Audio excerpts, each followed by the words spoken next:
নবম জাতীয় pay scale বাস্তবায়ন সরকারি চাকরিজীবীদের জন্য সুখবর। দর্শক, বিস্তারিত আলোচনা শুরু করার পূর্বে আপনারা যারা এখন পর্যন্ত আমাদের এই পরিবারে নতুন সদস্য আছেন, দয়া করে চ্যানেলটি সাবস্ক্রাইব করে পাশে থাকা বেল আইকনটি অন করে দিন। সরকারি কর্মচারীদের সর্বনিম্ন বেতন নির্ধারণ করা হয়েছে 35,000 টাকা এবং সর্বোচ্চ 1,40,000 টাকা। এর ফলে সর্বোচ্চ বেতন প্রায় 4 গুণ বৃদ্ধি পেল এবং সর্বোচ্চ বেতনের প্রায় দ্বিগুণ হলো। গ্রেড ভিত্তিক পার্থক্যগুলো নির্দিষ্ট করা হয়েছে যাতে শৃঙ্খলা বজায় থাকে। প্রথম থেকে পঞ্চম গ্রেড পর্যন্ত প্রতিটি ধাপে 15,000 টাকা করে পার্থক্য রাখা হয়েছে। ষষ্ঠ থেকে নবম গ্রেডে প্রতিটি ধাপে 5,000 টাকা করে কমানো হয়েছে। প্রধান উপদেষ্টার কার্যালয় থেকে আনুষ্ঠানিকভাবে জানানো হয়েছে যে এই কাঠামোর আওতায় 12টি গ্রেডে নতুন বেতন নির্ধারণ করা হয়েছে। জাকির আহমেদ খানের নেতৃত্বে গঠিত কমিটির প্রস্তাবের ভিত্তিতে এই সিদ্ধান্ত কার্যকর করা হচ্ছে। সরকারি কর্মকর্তা ও কর্মচারীদের দীর্ঘদিনের দাবি ছিল 20টি গ্রেড থেকে কমিয়ে গ্রেড সংখ্যা 12টিতে আনা এবং বৈষম্যমুক্ত একটি কাঠামো প্রণয়ন করা। এই ঘোষণার মাধ্যমে সেই প্রত্যাশা বাস্তবে রূপ নিল। 2015 সালের অষ্টম জাতীয় পে স্কেলের সঙ্গে তুলনা করলে দেখা যায় সে সময় সর্বনিম্ন বেতন ছিল 8,250 টাকা এবং সর্বোচ্চ ছিল 78,000 টাকা। নতুন কাঠামোতে সেই বেতন বৃদ্ধি পেয়ে সর্বনিম্ন 50,000 টাকা এবং সর্বোচ্চ 1,40,000 টাকা পর্যন্ত।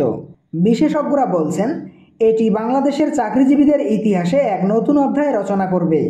শুধু বেতন বৃদ্ধি নয়, বিভিন্ন ভাতার ক্ষেত্রেও গুরুত্বপূর্ণ পরিবর্তনের প্রস্তাব এসেছে। শিক্ষা ভাতা বর্তমান প্রেক্ষাপটে 10,000 টাকা নির্ধারণ করা হয়েছে। শিক্ষা ভাতায় 1 সন্তানের জন্য 3,000 এবং 2 সন্তানের জন্য 6,000 টাকা প্রস্তাব করা হয়েছে। এছাড়াও যাতায়াত 3,000 টাকা, প্রতিদিন টিফিন ও লাঞ্চ ভাতা 150 টাকা এবং ধোলাই ভাতা মাসিক 6,000 টাকা করার সুপারিশ এসেছে। দর্শক, ভিডিওটি চলাকালীন সময় বরাবরই ছোট্ট একটি রিকোয়েস্ট করতেছি, যারা এখন পর্যন্ত আমাদের চ্যানেলটি সাবস্ক্রাইব করেননি, দয়া করে সাবস্ক্রাইব করে পাশে থাকা বেল আইকনটি অন করে দিন।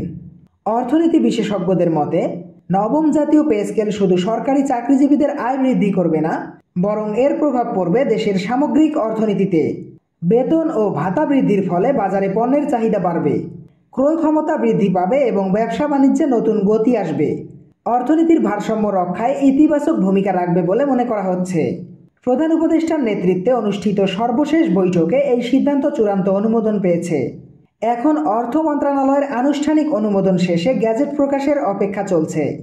আশা করা যাচ্ছে খুব দ্রুত সময়ের মধ্যে গ্যাজেট প্রকাশ করা হবে এবং সেপ্টেম্বরের প্রথম সপ্তাহে কার্যকর হবে নতুন বেতন কাঠামো। সরকারি চাকরিজীবীদের দীর্ঘ আন্দোলন, দাবি দেওয়া এবং প্রতীক্ষার অবসান ঘটিয়ে নবম জাতীয় পে স্কেল ঘোষণা নিঃসন্দেহে একটি যুগান্তকারী সিদ্ধান্ত হিসাবে ইতিহাসে স্থান নেবে।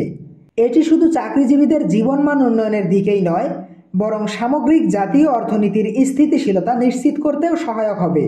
দর্শক, আজকের ভিডিওটি এই পর্যন্তই। আশা করি ভিডিওটি থেকে অনেক গুরুত্বপূর্ণ তথ্য জানতে পেরেছেন। সরকারি চাকরিজীবীদের নবম পে স্কেল, মহার্ঘ ভাতা সহ যাবতীয় আপডেট সবার আগে জানতে আমাদের চ্যানেলটি সাবস্ক্রাইব করে পাশে থাকা বেল আইকনটি অন করে দিন।